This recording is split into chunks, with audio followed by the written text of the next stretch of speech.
Namo Amida Bu. Hello guys, how's it going today? Welcome again to my new channel, same as the old channel. And today I wanted to talk about getting overwhelmed by all of the constant input in society, all the social media. We are bombarded constantly by fake news that pretends to be real news that is just stuff we would probably be better off without hearing about altogether. And sometimes life can just, be, if you, and I understand, I want to be informed. I want to listen to what's going on. Sorry, I'm adding water to my jasmine green tea. That's my favorite now. But yeah, one of the things I found out from starting over on my YouTube channel is I don't have I don't know what I was up to at the time, 325 channels I was subscribed to. And, a lot of them I didn't even watch. And a lot of them were political channels, and they would go on and on and on about the dystopian nightmare and how the world was coming to an end and society was screwed and lost. And after a while of hearing this, you get brainwashed into believing it. And life has always had crime, turmoil, immorality, problems. As far as human history, as far as recorded human history, there have always been, murders, rapes, you name it. This is a part of life. And yes, it's good to become aware of this stuff. But then when you fixate on it, you begin to get a sense of hopelessness. You begin to think, oh, this is all there is. And it comes to a point where you sometimes just want to give up. And for me, that's not an option because I've taken the Bodhisattva vow. Now, if I were to commit suicide, I would still go to the Pure Land. And I know that makes a lot of people balk.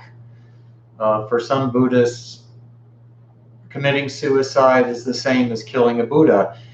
In the Jodo Shinshu school, once you entrust yourself and your karmic destiny to Amitabha Buddha, and you receive that simple faith, which is Shinjin, that's it.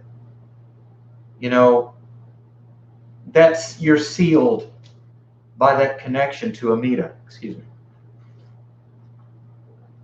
And so what you do or don't do, or the condition you're in prior to your death in this Saha Realm and your rebirth in the Pure Land, is insignificant. Now, I talked to Joshua about it. He recently did a blog post, and he did a quote from me. I asked the question because I'd read about certain disciples of Honan and the Pure Land Hijiri Ippen who committed suicide. They drowned themselves and in order to go to the Pure Land. And we had talked about it, and he said, if you were to commit suicide, yes, you would go to the Pure Land, provided you had Shinjin, provided you had entrusted yourself to Amitabha. But that's the catch-22 for me, is that because I have Shinjin, I know what Shinjin is and what it feels like. And it is the greatest thing in the world to know that I'm going to be reborn in the pure land of Amitabha Buddha in my next life. And life is rough. Especially a lot of the emotional turmoil that you feel, especially during this time of the year here in America. It's the so-called holiday season. Thanksgiving is this week. They call it Thanksgiving. It's really about people getting together and stuffing their face with dead animals. For me, Thanksgiving is a way of life. Namo Amida Bu, Namo Amida Bu, Namo Amida Butsu. It's all about, I pay homage to, I entrust myself to Amitabha Buddha, the Buddha of infinite light and life. And I am grateful that I will be reborn in his pure land of ultimate bliss and peace. That clinging to the sleeve of Amida, that entrusting myself completely to Amitabha Buddha is ongoing. It is a way of life for me now. So it's kind of, even though I was raised Christian and this is part of the American culture every year, right now it's just so odd to me, having been a practicing Buddhist for, oh my gosh, how long have I been a Buddhist? Way over 10 years.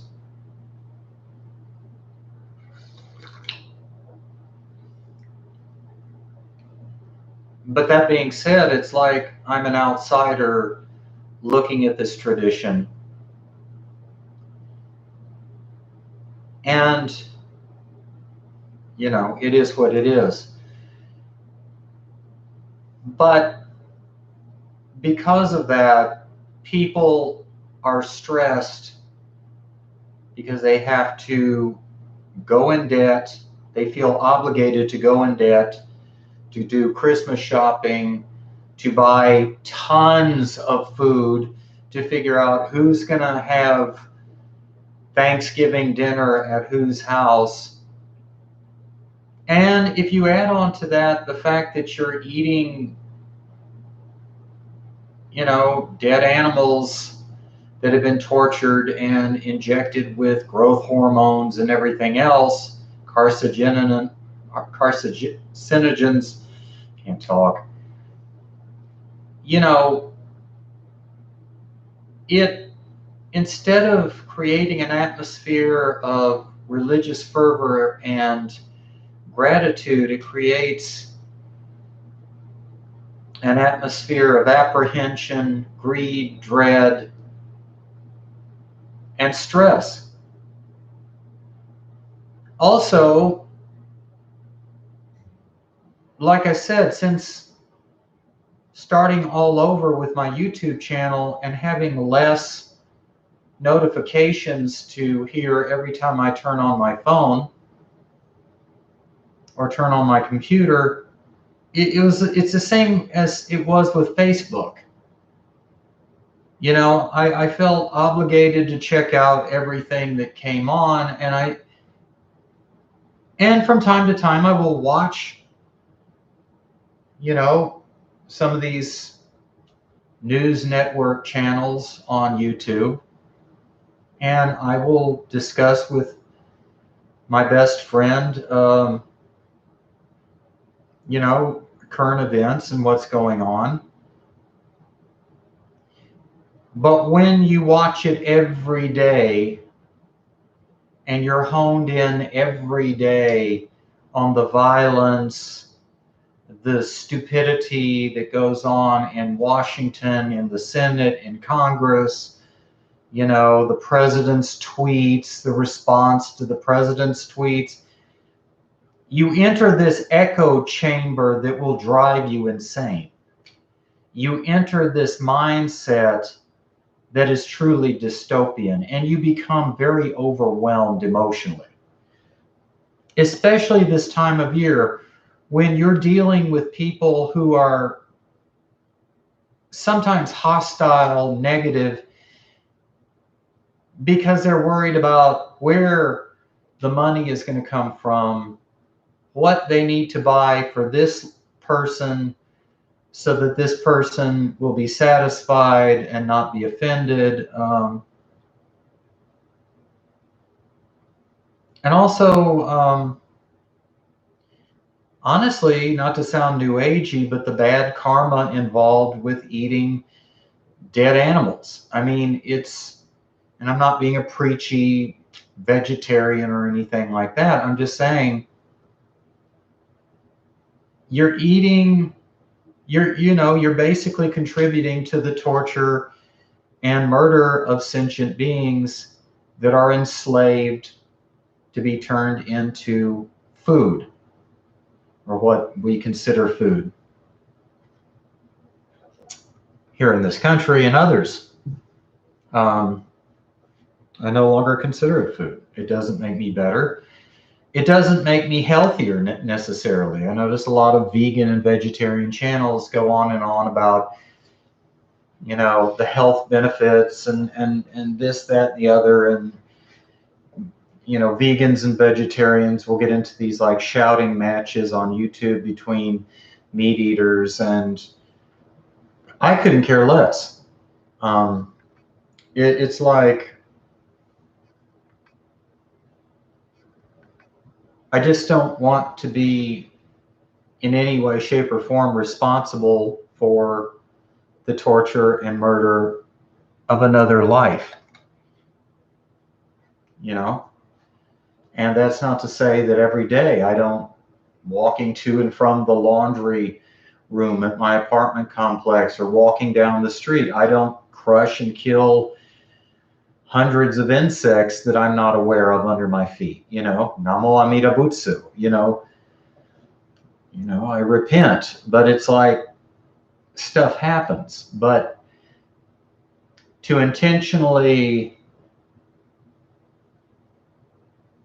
encourage this is another thing entirely. Didn't mean to go off on that rant, but I do think it's a factor in, yeah, we're stuck here in the Saha realm till we go to the Pure Land. And so it would do us well to create as good a karma during our life and stay here in the Saha realm as we possibly can. It's not necessary to add more chaos to the Saha realm than is already naturally there, because you're going to have chaos. The guy who, the new agey guy I used to know, would screw with me from time to time. He thought himself some great ascended master. He was like into the Saint Germain movement, and he ascribed to the writings like Masters of the Far East, the whole ascended masters thing. And somehow he had this sick notion of what it meant to test a disciple. Well, first of all, I wasn't his disciple. I was a person on my own spiritual path and journey, seeking my truth for me. But I guess he, for ego reasons, needed a disciple. He needed someone to make him feel important. And so he would occasionally do something he would refer to as tests. And he would tell me a lie or something just to upset me, to push my buttons. And of course, at that time, I was a lot less calm and more easily triggered than I am right now. And he would do things purposely to trigger me. And one day he did it at a bus stop. He told me something about my work situation or something. And we were there at the bus stop waiting for the bus, and it was just the two of us there. And I unloaded on him and cussed him out. And I said, you know, you've got this sick idea of what tests are. I said, you're too stupid to understand. You're creating bad karma for yourself by telling me lies to upset me. And you're doing it with a grin on your face because but then this is the guy who later became a big fan of the movie series Saw. I mean, he would paint himself as this deeply spiritual person, and I guess in his own right he was, but there was that sociopathic aspect to his personality. And he would enjoy watching Saw. I've never watched the movie Saw. All I had to see was the word Saw spelled out in severed human fingers. And I'm like, okay, that tells me all I want to know about the movie Saw. But from what I've heard, it's a movie about a psychopath who takes innocent people, imprisons them, and puts them in a situation where they have to kill their friend, their loved one, their significant other, whatever, in order to get the key to escape or whatever. Like he would put a key under the the handcuff or manacle of the person chained to the basement floor. And this guy's comment was, well, it teaches you, David teaches you how to do what you got to do to survive. He believed that. I wouldn't survive. If that's what I got to do to survive, you know, kill me, cut my head off. It's not worth it. You know, this Saha Realm isn't worth it, especially now. And that's the thing, you know, sometimes no news is good news. You know, I don't need to hear about all the various different ways that other so-called human beings murder others for stupid stuff more often than not. And, well, it's all stupid. Now, there's no justification unless it's self-defense, and I could see someone trying to kill you, you kill them. I get that. I do get that. And I can't say I wouldn't do that if put in that situation.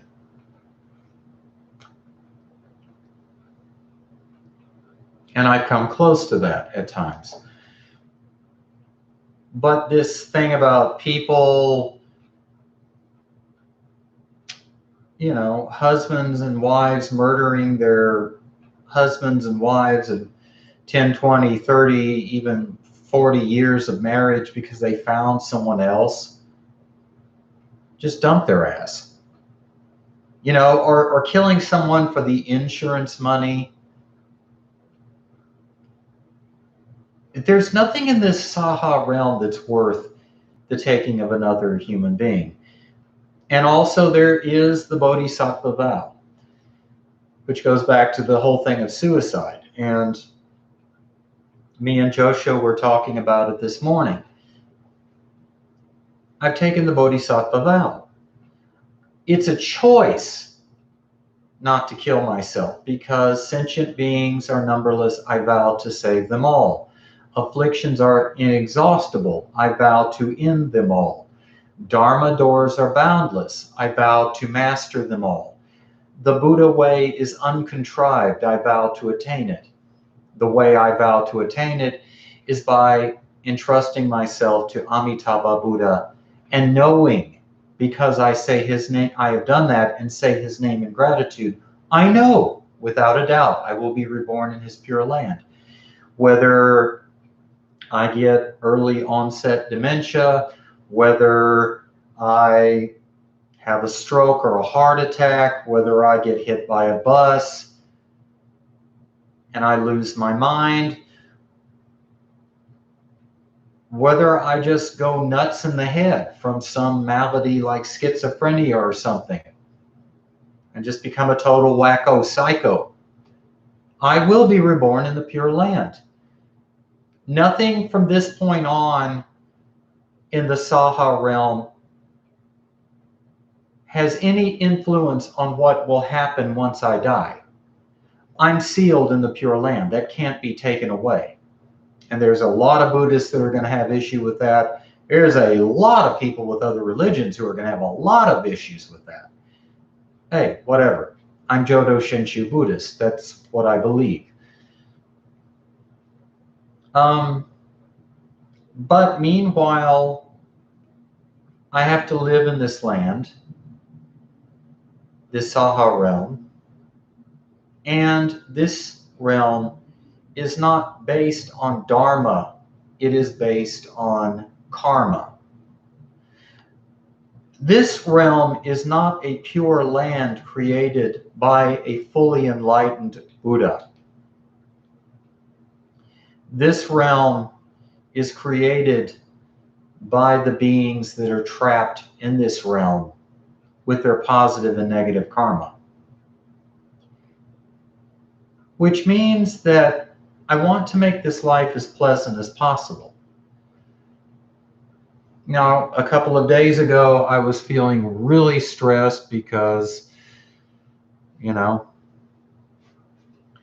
customers were stressed, people at work were stressed. There were issues I've had to iron out. But what it comes down eventually is that when I have time off, like I've had these 2 days off, those are my sacred days, and I make that very clear to people.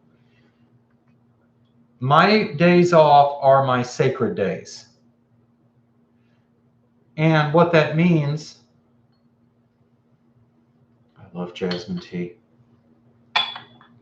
is that this is my time to connect to the Buddha. This is my time to relax. This is my time to unwind, to feel grateful for what I have and who I have in my life. And that's a very big key component to happiness here in the Saha realm. And by happiness in the Saha realm, I mean, let's be honest, guys, it's about suffering less than you have to. Because everything in this realm, this karmic-based realm, is based on, it's based on cause and effect.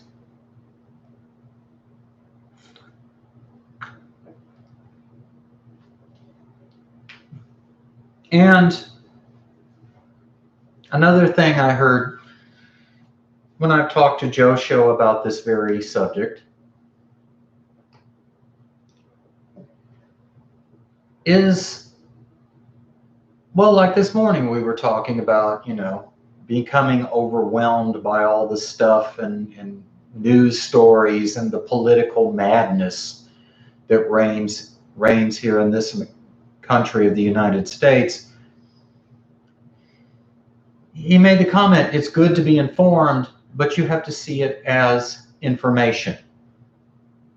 If you become too tied in to politics or whatever, it does become a clown show. It does become insane.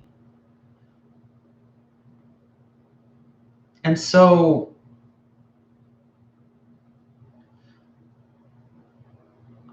even though I'm a bamboo, I'm a spiritual idiot, and, I'm a product of my abusive upbringing, and that's not going to change.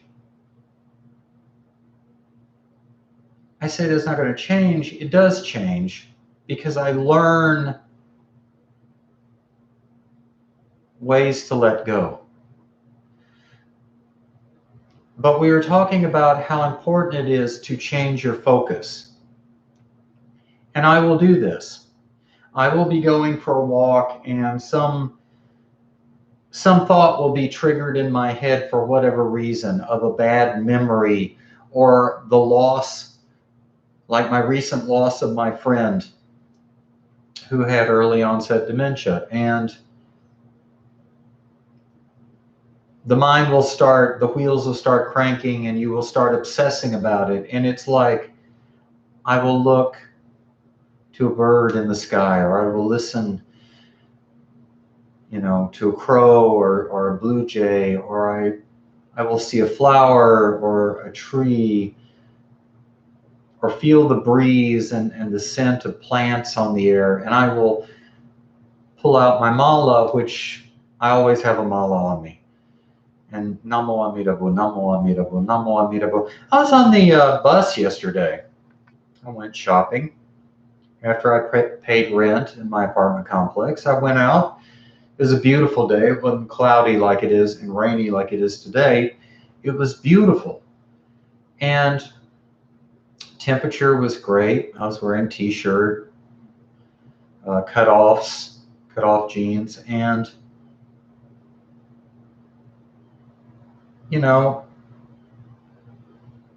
coming home on the bus, I had my bags filled with groceries, and I'm sitting in the bus, and my arms are resting on my bags of groceries, and I had my mala, and I'm like, Namo Amida Bu. And I'm not loud about it, but I'm like under my breath, Namo Amida Bu, Namo Amida. And I don't care. It's like I said, I don't care anymore. When I'm off, I'm off. I'll say and do what I want as long as it doesn't hurt anyone else. That's my business. And my business is about saying Nimbutsu. It's become an integral part of my life, like I've said before, about like breathing. It's as natural to me as eating and breathing, and it's like, and I'm sitting there, this guy's entering the bus.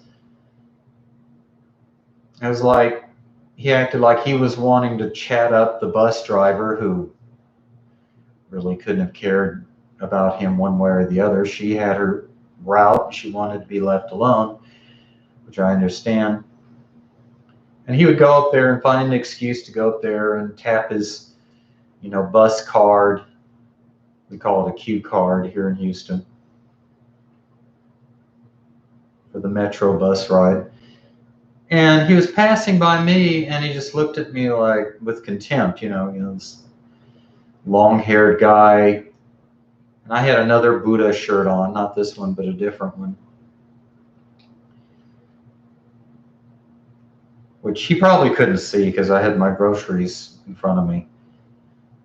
But I'm going, just Namo Amida Bu, Namo Amida Bu. And I'm looking out the window, I'm looking at the trees, I'm just experiencing and enjoying to the best of my ability the bus ride. And the guy looked at me with contempt, like, freak. Hey, that's fine.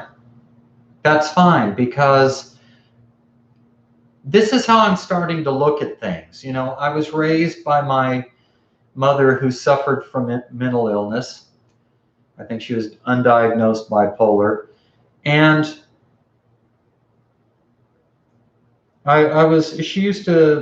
she had no friends, but she would always say, you got to make people like you, David. You got to make people like you, David.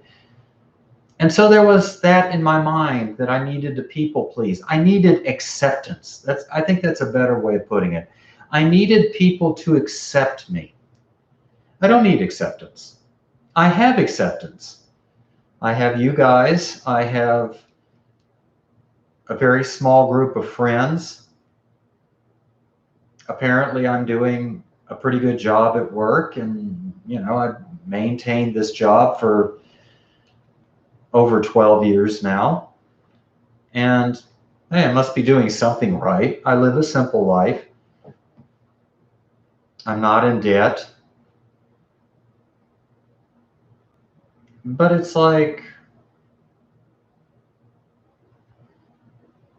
there's a lot to be said about you focusing on your path and not worrying about what others think about you.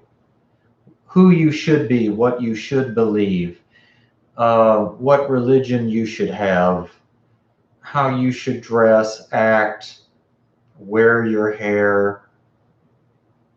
That's their problem. You know, it's not my problem.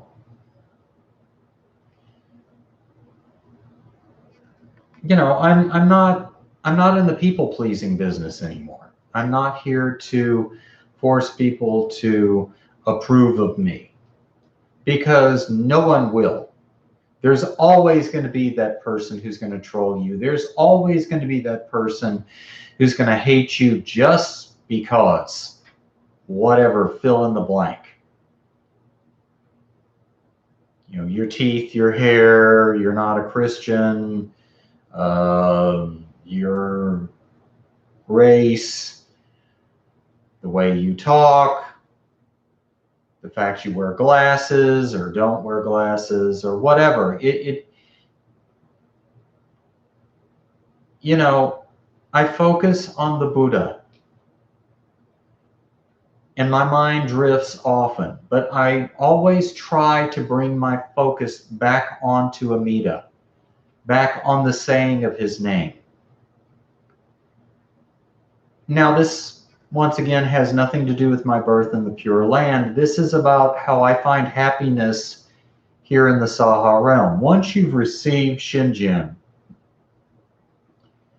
and I mean, once you've really, let me clarify this, once you really come to know, I don't even like using the word believe, but once you come to know that Amitabha Buddha is a real Buddha, his Pure Land is a real Dharma land where enlightenment is inevitable, and that you know that your next life you will be reborn in that Pure Land.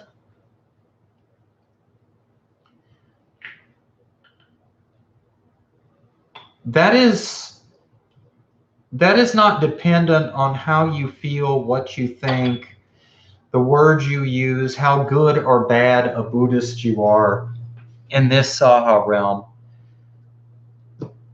That is dependent on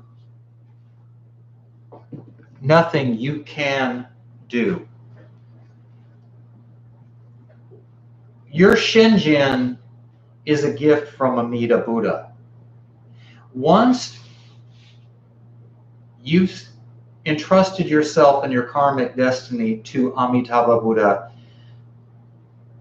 said his name in gratitude, and desired to be reborn in his Pure Land, that's it. You will be reborn in his Pure Land. And once you receive his gift to you, it's not from you, it's not something you produced, of simple faith known as Shinjin, you're there. You're on the roster for the Pure Land. When I say I focus on on Amitabha and reciting his name in gratitude, that is not a precondition for my being reborn in the Pure Land now that I've received Shinjin. This is a focusing on the Buddha of infinite light and life, because he is now my life here in the Saha realm. Now, I watch all kinds of different videos. I like paranormal ghost videos. One of the things I've gotten into is, and this is weird, but I love it. I've subscribed to a couple of tea drinking channels like Crimson Lotus and Yunnan Sourcing, and I will order tea online. But right now, before I made this live stream, I was watching Yunnan Sourcing, and all it is a video where they drink pu'er tea, and they just talk about the flavors and the quality of the tea, the bitterness. It is very relaxing. No one's screaming, no one's talking about the downfall of the government, nobody's talking about, you know, some dystopian Orwellian nightmare. It's just people sitting in a kitchen filled with sunlight, talking about the sweetness, the bitterness, the subtle flavors of tea. And while I'm doing that, I'm laying on my bed, watching this and drinking tea myself. I find not focusing on the garbage in the Saha realm helps my mindset. And I think that's very important today, especially today, in this age of Mappo, this Dharma ending age here in the Saha realm of suffering and desire, to focus as often as possible on that which is not negative. And I don't mean transforming your life through positive thinking. I'm not talking about whistling in the dark, lying to yourself and saying everything's peaches and roses when it's not. Just be real. But don't allow bitterness or cynicism to black pill you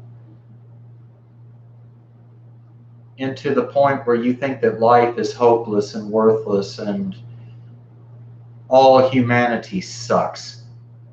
Don't get me wrong.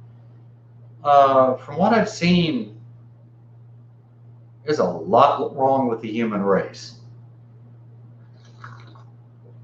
But there are people, human, fallible people with moods like you and me, who are basically decent human beings. I choose to focus on people like this. When I'm going to the checkout line, I pick the people who I know, if I can, are very polite to me as a customer. I go to the restaurants where I'm treated with respect.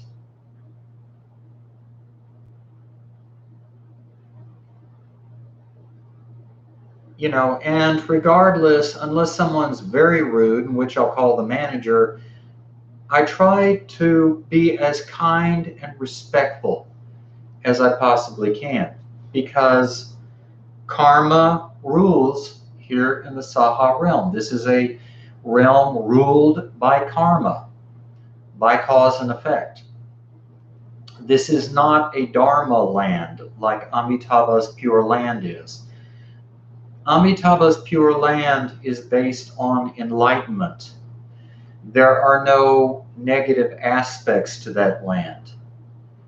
It is all about healing, love, enlightenment on levels we cannot comprehend in this realm. It is an actual place. The Pure Land exists in time and space. Maybe not time and space as we know it, but it's not a mere concept. It's not a mythology. Same with Amitabha Buddha. Dharmakara Bodhisattva, through a process we cannot fathom or relate to, became Amitabha Buddha through the obtaining of merits. Through, I believe, countless lifetimes of focusing himself. And he created a pure land. In fact, he is one of the only Buddhas who based his enlightenment on our enlightenment.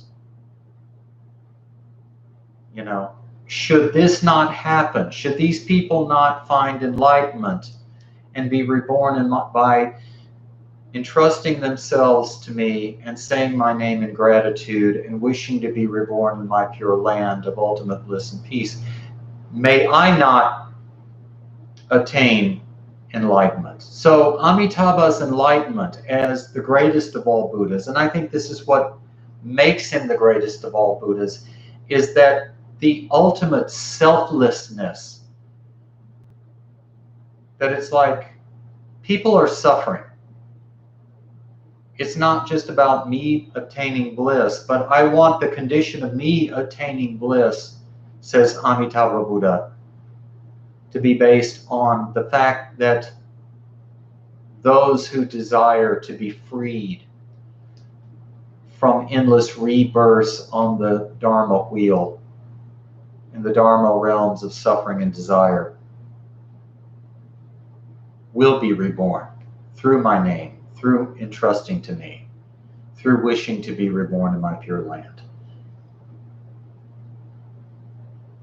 But it's very important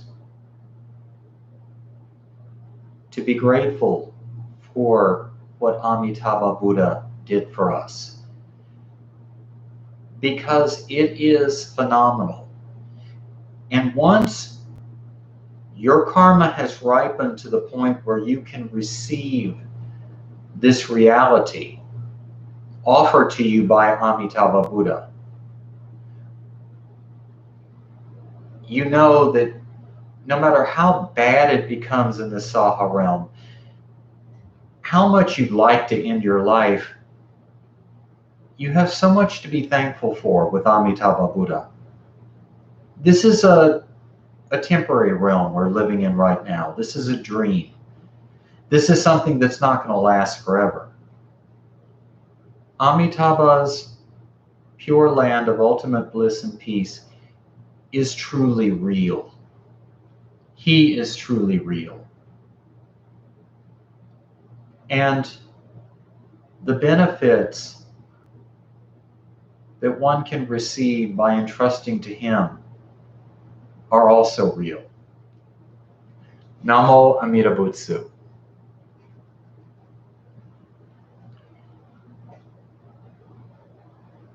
Why is this thing not focusing? Okay, there it is. Namo Amida Bu. You guys have a great week. I love you. Peace.